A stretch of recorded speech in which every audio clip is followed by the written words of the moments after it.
And then from there, you can begin to look for patterns. Is it patterns of failure? Fear of failure? Patterns of fear of rejection? Patterns of inadequacy?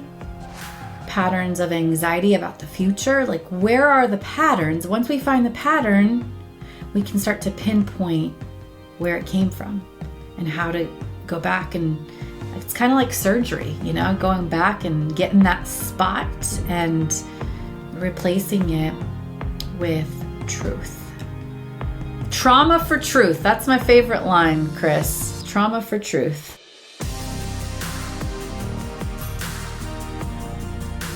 I'd love to hear. So let's just say I stepped into your office and we didn't know each other in this context, but I came to you as a client. And I'm saying, Debra, hey, I feel like I'm holding grief and joy in the same hand. How do I do it? Why does this feel so weird? What would you say? First of all, I like to envision grief as these holes that we dig, these pockets in our lives, these voids. And I think the process of grieving, the experience of grief, is acknowledging the void.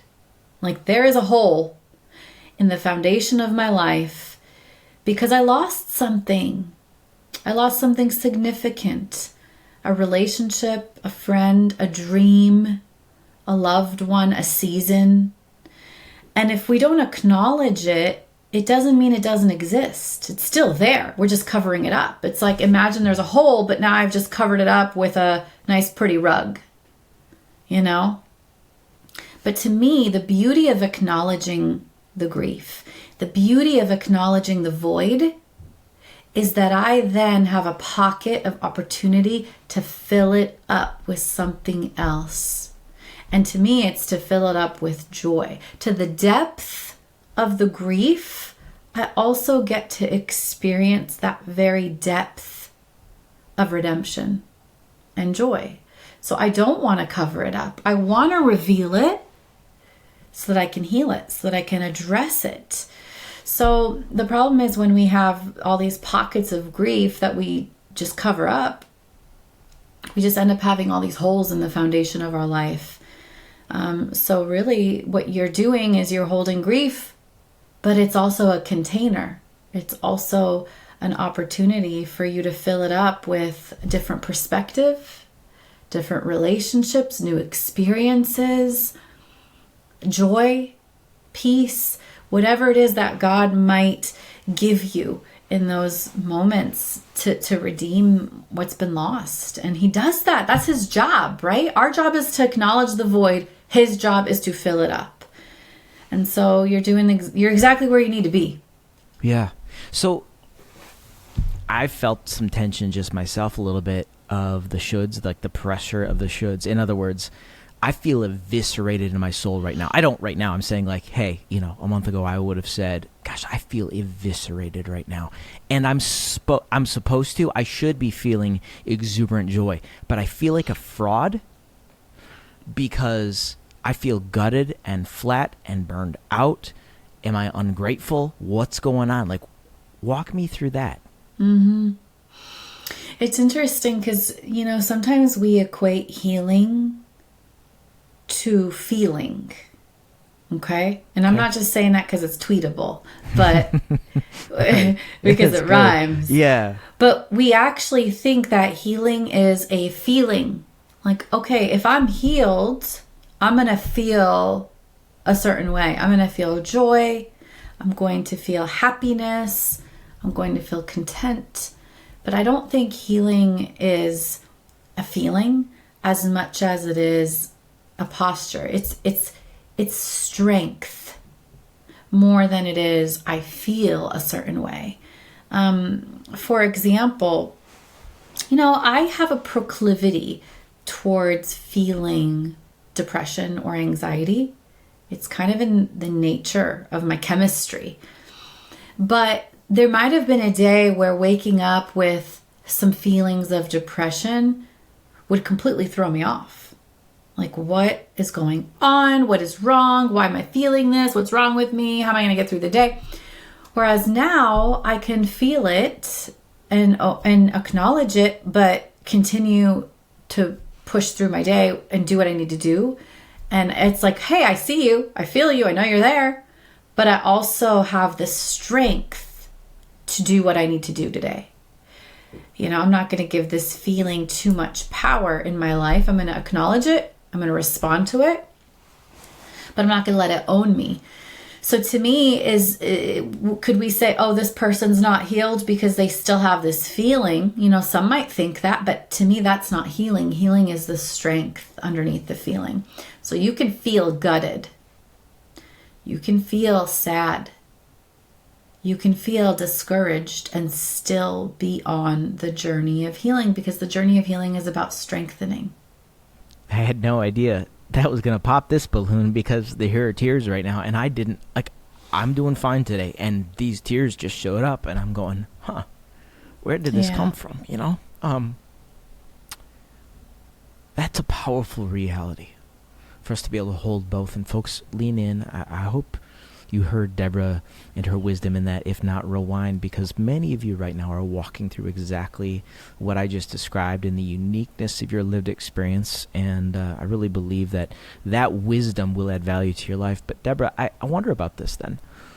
So you were talking about this proclivity toward anxiety, depression. What's the decision you make then to say, I'm not going to give this authority then to make decisions for me? Is that a conscious decision? Walk me through the mechanics of how you say, okay, I feel this right now, I woke up like this, but this isn't going to dictate the rest of my morning or the rest of my day. What is that decision? Yeah, well, let me start by saying I think it is important to say that there's levels. I don't want to just blanket statement this, because there's levels of severity, right? There's depression that's paralyzing, completely paralyzing. And when I've been there, my next step was to get counseling and take medication. So that's what I needed to do to honor that signal.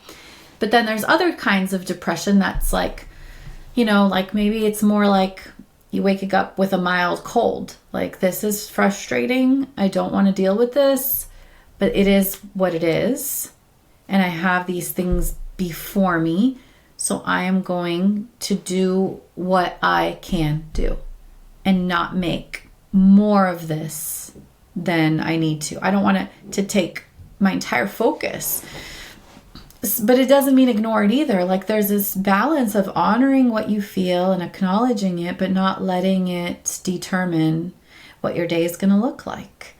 And also not judging yourself. When you wake up with a cold, for example, you're not like, oh my goodness, what is wrong with me? I can't believe I caught this. I'm such a fool for catching this. How weak am I? No, you're just like, I have a cold. This stinks. I'm going to get through my day, And I think that needs to be our reaction to our mental struggles, our emotional struggles. I feel sad. I feel depressed. I'm grieving. I'm anxious today. But how am I going to respond to that? I'm not going to judge myself for it. I'm not going to put myself down. I'm not going to shame myself. It is what it is. And I am honoring this feeling, acknowledging it, but I'm doing what God has called me to do today. And then oftentimes when we do that, when we take the next steps, the feeling alleviates because it's not the focus anymore. So that's why it is important to do what you can do.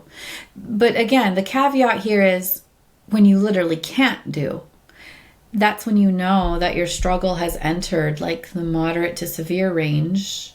Yeah, break that down a little bit. I like to think of it as mild depression and anxiety, okay, moderate and severe. And mild is I can continue to go through my day, but I feel all these feelings and they're difficult and I'm struggling, but it's not preventing me from functioning. Moderate is when it starts affecting your functioning, but maybe you're still functioning at 75%, Whereas severe is now it's at 50% or greater, and you're having a hard time getting out of bed. You're having a hard time doing your activities of daily life, meeting friends, brushing your teeth, changing your sheets. like cleaning your house. You know, there comes a point when our body is like crying out, like, pay attention, help me out here, you know, give me some support. And so this is the balance of acknowledging what we feel and then appropriately responding to it. But all of this was in context of saying that feelings do not equate to healing. You can still be on the healing journey and have all these feelings come up. Have you read Emotionally Healthy Spirituality, Pete Scazzero? I have read little bits of it. Okay. So there's a book, I don't know if you're familiar with this one either. It's called The Critical Journey. Janet Hagberg, Robert Gulick. That one I have not read. Okay, so Scazzero quotes them in his book. Yeah. And he talks about the stages of our faith journey, and he talks about hitting the wall. Yeah. Ancients would call it perhaps like the dark night of the soul. Sure. This might be too much of a traipse down the rabbit hole, but I'll see what you think here. How would you distinguish true psychological depression from like a dark night of the soul, where we are invited in and there's the purging of our soul, the purging of the attachments, this purification process? Any thoughts on that? Like, how do we, when we step into it, how do we distinguish that? To me, it's pretty basic in that when you are struggling with clinical depression, what ends up happening is your stress levels are so high that it begins impacting your dopamine and serotonin, your feel-good, positive neurochemicals, and decreasing your body's ability to absorb those. So then what happens is you start seeing physical changes. And to me, once you start seeing physical changes, you know you're moving into the moderate to severe territory.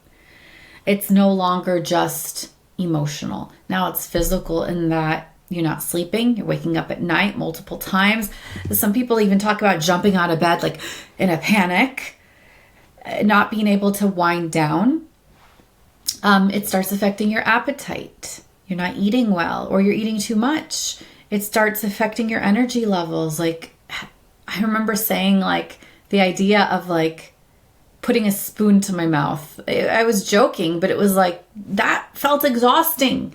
Like my normal everyday life felt so exhausting when I was in clinical depression, because my body was literally, that's what, when you're thinking about depression, your body is literally depressed. It's being pressed down. And everything is harder. It's harder to do things. You don't have much enjoyment. You're not looking forward to things anymore. You have a hard time concentrating. You feel like you run out of energy, or you wake up and you're like, I slept, but I have no energy. I just woke up, but I'm like ready to go back to bed. So when it starts affecting you physically, that's when I think it's time to really address that this might be a chemistry issue right about now. And that's okay. It's totally okay. You know? Just like it's okay to have insulin levels that are off when you're diabetic. Just like it's okay to acknowledge that you have a virus or a bacterial infection and you need some antibiotics. It is okay that you get there. But now what do you do about it? And that's where I want people to realize that you have the permission to do what you need to do to get yourself healthy. God is all about health and healing, right? Helping us heal. And sometimes it's through spiritual means. Other times it's through medical means. Other times it's through emotional and mental means. And at the end of the day, they're all from Him. That's good. Okay, let's swing into talking about change then. Something you and I talk about is that pursuing change and transformation in life is hard. Yeah. But even harder, especially in the long run, is not changing. Right. Yet we think the pain of change, or perhaps in the moment we realize, we don't think about the fact that, gosh, I can't endure any more pain. I'd rather just stay the same. What's important to know about that? Because oftentimes in the midst of just the greatest pain, we're like, now you're telling me pain of change is going to be involved. I don't want that. I'd rather just kind of just flatline here. Yeah. It is hard because we do have a short-sighted perspective. I mean, we all do with everything. It's like, okay, I have to eat healthy so that I live longer and have less medical issues, but that means I have to sacrifice right now, and it feels hard. But I will say this, I think the work of healing gets easier. I think there's a learning curve to it where when you start the process, it's like, I don't know about this, talking about this stuff, facing some of this, dealing with some of this. But I do think the learning curve is that it gets easier. It's like when you haven't used a muscle, the muscle of healing, when you've never used it, the first time you start using it, it will hurt. You're going to feel sore the next day. But the more you practice that movement, the less sore you feel, the easier it gets. And so that's the work of healing. And I totally agree with you is that our short term tells us, like, I don't know that I can handle more pain. But reality is you can't handle living unhealed much longer. That's the real reality. And so again, if this is about strength, healing is synonymous with strengthening your mental and emotional muscles, strengthening your capacity, strengthening your resilience, and feeling that joy, that freedom throughout.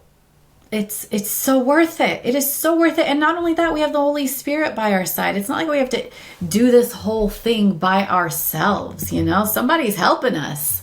Right. Yeah, and that's sort of the other side of the coin where self-help says, look inside yourself to find yourself, muster up the power, focus, breathe harder, whatever, all that. We have, Jesus said, I'm going to leave you another counselor. That word another is the same kind, apples to apples. It's frustrating when we feel like we're left to our own devices and then continue along paths that lead to frustration and just like we're hitting the wall. Do you think sometimes in life we have to get to a point of realizing I'm going to keep hitting this wall unless I stop and go, help, I can't do this? Yeah, for sure. I mean, that's the unfortunate part, is that I don't think people really think they need to heal until something breaks down. You know, it's hard for us to own the fact that we've got work to do, especially Christians. Christians are really bad at this, I've noticed. It's like... Why? I want to talk about this. Why? We just think that our spiritual life is going to keep us afloat. And our spiritual life is just one fraction of the journey of health and the journey of an abundant life, right? We've got our mental health, our emotional health, our physical health. But we love neglecting all the others, and we kind of just focus in on our spiritual life and our spiritual disciplines and our to-do lists without dealing with our trauma, without assessing our mental health, without taking inventory of our stress levels or our physical health or all these other things that God calls us to love Him with heart, soul, mind, strength, all of it. But it definitely makes us stop when something breaks. You know, something breaks and all of a sudden we're like, uh-oh, I got to do something about this. But we're not into preventative maintenance. So we're like, let's just wait till it breaks and then do something about it. But honestly, it's harder to deal with it when it's broken. It would be amazing if somehow I could get people to start coming into my counseling office before something broke. If you could find a fix for that, we'd be on to something. Okay, well, let's just kind of put this back in your proverbial office then. I wrote this statement in my book, and it was this basically, that good information without consistent application over time by the power of the Holy Spirit will never produce transformation. Okay, putting this into action. So I step into your office, Debra. How do you get a client to realize this? Because inevitably, they're looking for a guide. They're looking for validation, but walking out of your office without saying, okay, what just happened here today? And shining the flashlight upon the issues of the heart, dealing with those not only in your office but in the community of believers and in the presence of the Lord, that's where the change begins to happen. How do you navigate sort of that truth of good information alone won't change our lives? How do you get a client to engage with that so that they're not just coming to you for the dopamine hit of I'm kind of externally processing, but no change is actually happening? I don't know if I'm asking a really great question there, but... Well, I guess I see my role just like a personal trainer, where I'm showing you what to do, but then you have to show me that you're doing it. And if I have a client who I'm showing them what to do and showing them what to do and showing them what to do, and they're not doing it, step one is I'm going to call them out on it. Like, hey, you're not doing this. Like, we can keep talking about this, but if you're not applying it, you're wasting your time and mine, frankly. You know, I want to help you heal, but you have to want healing more than I want healing for you, right? So it's like that relationship with a personal trainer. It's like, here's what you do, but then you need to go and do it. And you can tell pretty quickly when somebody is engaged in that process. I am grateful that the majority of my clients are that way because they come to counseling because they want to be there. It's not court ordered. It's not mandatory. It's not because they have to for some reason or the other. It's because they've chosen to be there. And I think that makes a big difference. But you're right. You can have all the information in the world, but it's actually like living it out, mapping it out, coming up with a plan, practical steps. And I think that's why I love practical books. I love practical things. Every book I write has practical application at the end because I feel like I need to know that's a great idea, but now what do I do with it? How do I do this? So I make it really easy, but then it's up to you to do the work. What usually is that first step? If you're seeing a client for a while and they're realizing, okay, the rubble is there. What is there like a general first step that you sense that people need to make? Is it acknowledging and owning my stuff? Is it like this inflection point of decision? What usually is like a first step that people have to make when seeking change and lasting transformation? Okay, let's like fast forward through a first session. So if somebody comes in, they want to heal. My first question is, can you summarize in one sentence what it is that you're hoping to get out of our time together? Give me one sentence, because sometimes it's a whole story, but it doesn't actually give you anything. You can tell me a whole story, but I still don't know at the end of that story what it is that you want to change. So what it is that you want to change, and it always has to be something about you. If you tell me, well, I would like my wife to treat me with more respect. Okay, that's not what we're here for. What is it that you want to do differently? What is it that you want to see change? So that's the goal, number one. And then my goal is to help them figure out how to alleviate that pain point, whatever that is. How do we work on doing better in the present? But then step two is, how do I help you look for patterns that may have been at play from the past? So it's always the two in tandem of what's going on in the present and how do I help you alleviate it? But then let's go back to the past and see where this stuff might have been following you for many years and what we need to do to break some of these roots. So it's like this two-part process. But the first step is always identifying what it is that you want to change. And then we map out a plan to help you get there in the present. Part two is figuring out where it came from the past. In that process, is there usually discovery of the presenting issue really isn't the issue? There is a deeper, more insidious issue behind the issue that when you bring awareness to that and then map out this plan, as you just said, they go, oh, actually, I'm starting to see the real issue is this. Does that usually happen? I don't know that I'd put it in those terms, because I think the presenting issue is almost always a significant issue. We don't want to undermine it, right? It's a real issue for them, but there's more to it, because if you just deal with the presenting issue, but you don't deal with where it's coming from, you're going to have a similar presenting issue in a couple months, right? But that significant issue, it was what brings them in. And it's like, okay, I need to help you deal with this pain. But if I don't help you figure out where it's coming from, then you might have the same pain next week, next month, next year. So it's amazing, though, because I feel like God uses the pain of our present to help us pinpoint the pain from our past. Like, it's almost like, well, that stuff was covered and buried. But God's like, no, I'm going to bring it up in a different way to give you another opportunity to go back and heal some of these things that may not have otherwise come up to the surface. So it's just a beautiful process. It's just, to me, it's like this invitation to just go deeper and get stronger and healthier. And I believe that's what life abundant is all about. Like, Lord, what's next? You know? What's next? That's powerful. In chapter 11 of my book, it's all about the power of a transformed mind.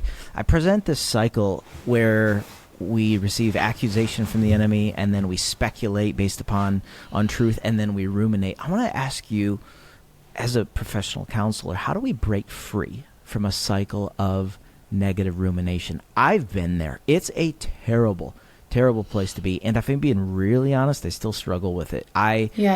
It's like when anxiety rears its head, I'm not sure if the compulsive drive to ruminate comes from anxiety or the underlying compulsivity kind of fans the flames of the anxiety, but I have caught myself in the last year of just a ton of pain all at once. Debra, I mean, like compulsive rumination, and I'm like, I can't get myself out of my own headspace. What do you do? Yeah. Well, it is important to figure out, because sometimes anxiety, I think of anxiety like an overactive brain. Okay, so it's like this spinning ride at a theme park, and it's just overactive. And the problem, though, is it will latch onto anything and kind of bring it into that vortex. So is it the thought itself that's problematic, or is it the motor underneath the surface? And how you know is that if you have an overactive motor, you're likely latching on to different things in different seasons. Like, now I can't stop obsessing about this, and now I can't stop thinking about that, and now I'm fixated on this. And there's always something for that overactive brain to like latch onto. And if that's the case, then it's not just about addressing the thought you're ruminating on. It's about addressing the overactive motor. How do we help that motor become more stable? How do we help that nervous system get out of hypervigilance mode and learn to feel safe and secure and stable, so that we slow down that motor? And then we can address the different thoughts that you have a tendency to latch onto a little bit better. But oftentimes it's more about the motor underneath the surface, the hypervigilant motor that sucks everything into that overactive vortex. And to me, that's essentially what anxiety is. It's like an overactive nervous system. So I think that's where I would begin with someone like you who's like, hey, I'm just like ruminating over these thoughts, because I can give you all of the positive thinking in the world. Yes. And that's all important. Mm-hmm. But if that motor underneath the surface is not functioning at the pace it needs to be, it's going to be really hard to counter the overactive negative with overactive positive. You know, it's like, that's a lot of work when you can slow down that motor. And a lot of that is physical work, nervous system work, nervous system response. Yeah, like vagal work? Is that what you're talking about? Vagal work, all kinds of different things that can help you slow down the system. And then you can start to identify the anxious thoughts and tackle them one by one. Is there an underlying motivation to hypervigilance? Like, is it truly, I don't know, like fear? In other words, I talked to, actually, it's so funny, where you guys live. I talked to a University of Penn neurosurgeon a couple of years ago, all about OCD and the connection between OCD and anxiety. Totally. Again, OCD would be another example of that overactive motor. Is it safe to say that when the motor is overactive, our bodies are in a chronic state of stress? Yeah, absolutely. And therefore, what's shunted? Our ability to think clearly, make decisions, communicate effectively. So then we are more inclined to be impulsive, and then the hypervigilance kicks in even more. That's the vortex, perhaps? Yeah, essentially. That you're describing? Yeah, well, with OCD it looks a little different because it's like in order to slow down the vortex, I feel like if I do these physical acts, it will help slow down the vortex. But then it doesn't stop. Like it might slow it down a little bit, but then you're caught in a cycle of I have to do this in order to feel this, if that makes sense. That's why you're reading my mail today, Debra. That is a narrative for me that I struggle with on the regular.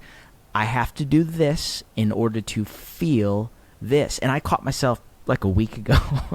I'm sorry. This is not supposed to be like therapy. Like my friend and I, we're just having this two-way conversation. But I caught myself 2 weeks ago. Sorry, guys, if this is too much. Too TMI. Whatever. Yeah, but whatever. I said to myself, Debra, if this could be fixed, I would feel. I know what the feeling of I am okay feels like. Right. I would be okay. Right. And then that created a stress cycle of how do I fix this? And it was an unfixable thing that was not even my responsibility, right? Which created even more stress, which ruined an afternoon. And I'm going, this is all so dumb. Yeah, no, I get it. One of the reasons I feel like I'm really good at this stuff is because I've been through it. Like I definitely had traits of OCD as a kid. I write in one of my books, I write about my nighttime routine with my brother of like saying goodnight, and I had to like say a certain many times, and I was worried the rapture was going to happen. Yeah, exactly. We understand the overactive motor. And here's the thing. I do think some of us are born with the proclivity towards an overactive motor, but then life experience, especially when you go through hard things that make your body believe that you do have to be hypervigilant because bad things can happen, it almost like fuels that. So you might already have a tendency towards it, but then all of a sudden all of these life experiences take your nervous system to the next level. Yeah, that's the truth. So I get it. Yeah. Anything you'd want to say or any comments you could make about highly sensitive people? I just got a book the other day, and when I read the back of it, I thought, this sort of sounds like me a little bit. Yeah. Any wisdom on I put sensitivity and anxiety on the same spectrum. Like, I'm highly sensing for good. I can sense things, but there's that overactive motor again. It's because I'm constantly scanning for information. I sense everything. I feel it. There's good to that, and God can use that. But then it can also drive you crazy because you don't stop spinning until you burn out. The motor has to burn out at some point, right? So that's when the nervous system is like, I'm done.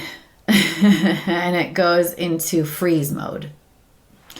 And that's when you might see like an extreme depressive situation where you can't get out of bed and your motor is just like burned out. So this is why this stuff matters, is because there's things we can do to slow down our body, to slow down our mind, to learn to rewrite the narrative, to deal with the anxiety, and get healthy. Just give me one or two practical things then. So for the person that's resonating with what we're saying regarding the overactive motor, hypervigilance, maybe one or two things that they could implement and apply to their daily lives that might sort of, I don't know, tick the meter back a little bit. Well, first I would say an awareness of what it exactly is that seems to set you off, get that motor really going throughout the day. What are their patterns? So having awareness is so important. Two, believing that there's something I can do about this. I'm not a victim to this. There is something I can do about this. It doesn't have to be this way forever. And I would say number three, working with a good counselor, because you need somebody to help you assess the level of severity, because the level of severity dictates the level of treatment. Is it just, hey, we need to talk through these things, get to some of the past roots? Is it, hey, you might need to consider some intensive therapy, you might need to consider some medication to slow down your nervous system? It's important to get a healthy assessment and to have somebody kind of guide you, but you don't have to live that way forever. And that's the beauty of it. You know, like I feel like, have I conquered anxiety? No. But does it rule my life? Absolutely not. It does not rule my life anymore. And I'm grateful for that, because I believe it's the reality that there are things that you can do to bring your body into alignment. And so if I can do it, that means anybody can. Our thoughts and emotions don't necessarily validate truth and reality. They validate our perceptions of truth, and those might be wrong. I guess the question is, again, a client walks into your office, what would you tell them if their perceptions of reality need adjustment, and how would you help them make that adjustment? Yeah, well, the hard part is they have to see it, right? They have to see that there's something wrong with their perspective. And I think that's where having a good counselor that you trust is really important, because sometimes you are asking them to be the mirror, to shine a light on a perspective that you might have had for many years that isn't serving you, but is actually sabotaging you. And so somebody that you trust, that's why, honestly, real talk here, I think it's so important to have a counselor who is also Holy Spirit filled, because you need somebody that can guide you to truth, and not just their truth, but truth himself. Because, you know, when people are giving you feedback of things you need to work on and change, you need to be able to trust their feedback. But the key is being able to realize that, yeah, some of this, just because I think it doesn't make it true. Just because I feel it doesn't make it real. And just because I've been through it doesn't mean it's going to happen again. And there's just, the whole of Christianity is rewriting narratives. You know, like rewriting the story and writing it in a different way, in a better way. And I think the journey of healing from our past and healing in our present is the same. Rewriting narratives, rewriting the script, the story that we've lived out of, and writing it in a better, healthier, truth-filled way. And it takes effort. It takes acknowledging that we're not always right, and inviting the Holy Spirit to help us rewrite it. Yeah, that's really helpful. It's heartbreaking when you have friends, loved ones, who are dead set on, I just can't see it. Is that sort of a roadblock? And does it sort of create this, this posture of saying, well, until that the scales off the eyes fall off, we really can't move forward? Yeah, the unfortunate thing is, if somebody doesn't feel they have the need for healing, then it will take the car breaking down. You know, that's essentially what will happen eventually. And when they get there, the healing journey begins. So, but for some of us lucky ones, our car broke down from the beginning. Yeah. So we got to start the process nice and early, right? That's the truth. It's so good. Well, Debra, hey, as we just sort of land this plane here, anything else that you'd want to add to this conversation around slowing down the motor, renewing the mind, like any other practical tips for just renewing the mind on the daily, or anything else that's on your heart to share? I would say one very practical thing is every time a negative, discouraging, or defeating thought pops into your mind, write it down. Write it on a piece of paper, put it on a note in your phone so that you can start visualizing how much you actually think in a negative way, how much you think in a defeating way. You can kind of face it, and look at it. It's different when you're like, yeah, I think negatively all throughout the day, versus actually looking at the list. Like, this is all that popped in my mind today. This is what I was worried about. This is what I was fixating about. And then from there, you can begin to look for patterns. Is it patterns of failure? Fear of failure? Patterns of fear of rejection? Patterns of inadequacy?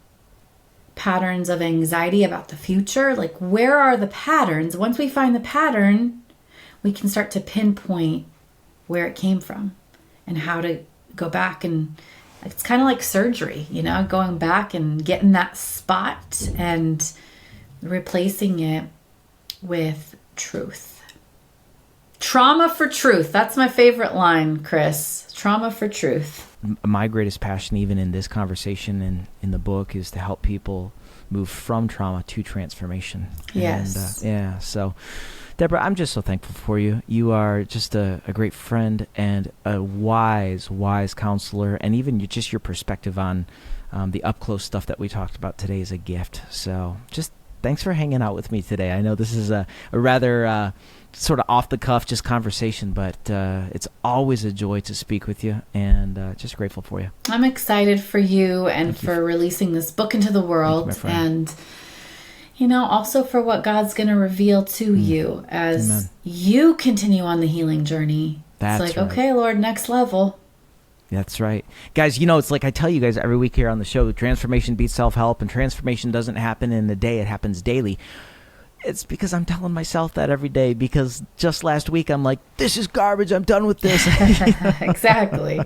Oh my gosh. Hey, before I let you go, if you want to tease it now, it might be early, but I'd love for you to tease it because I love everything you write. You have a new book coming out in September. Hope to have you back on the show in the fall, but what's been going on with all of that? Because I want the people to know. And I tell you what, before we land this plane too, tell people about the Counselors Network. Sure. Because I think that could be a great value.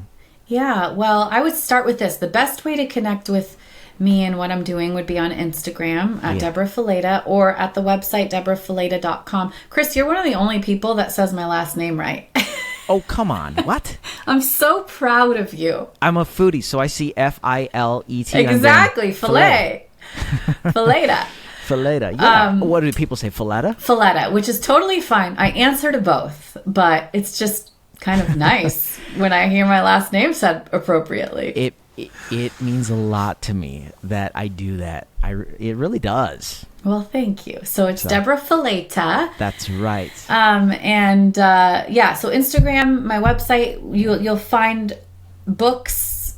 You'll find the Counselors Network. I have a team of 20 counselors who are Holy Spirit filled. Come on. And they are trained. They're not just like, I don't want to talk bad about non-trained counselors, but they are not just lay people. They know what they are doing. Right. And so when you pair counseling and psychology with God's truth and the Holy Spirit, it's like it takes healing to the next level. So I've got an amazing team. You can find out more about them. It's called the Debra Fileta Counselors Network. We have counseling for reduced rates for people who can't afford it. We have missionary discounts for people serving God overseas. So we just want anyone to be able to get the help that they need and high quality help at that. So that's Debra Fileta Counselors Network. And yes, I have a book number 7 coming out in September. 7? Oh my gosh, let's go. Super exciting. It's called Soul Care. And it's about 6 rhythms that you can begin to practice that Jesus practiced to care for his soul, and what it looks like for us to really take ownership of filling up so that we can pour out the way that God has called us to.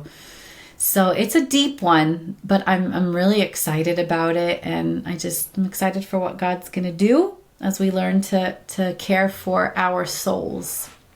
Yeah, guys, I'm going to put in the show notes at wintoday.tv a link to the new book. Is it available for pre-order yet? It is. You know, it's funny. This is probably the first time I have publicly mentioned it outside of a tiny sneak peek on Instagram. So Chris Cook Podcast, you guys are the first to know. If you don't want that to air, I can edit this out. No, that's wonderful. Okay. But here's the thing. They've got to buy 2 books, okay? They've got to buy Healing What You Can't Erase. Oh. And then they have to pre-order Soul Care. And by the time they finish reading Healing What You Can't Erase, it'll be time for Soul Care. Here's what I'm going to do, guys. Debra's a friend, and I just trust her and believe in her so much. At the end of the show, stick with me. I actually want to buy one of you a copy of Soul Care. So we're going to take care of that.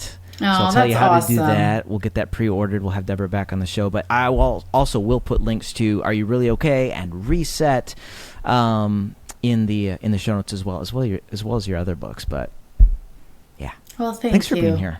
Absolutely. God bless you and this work that you're about to release into the world.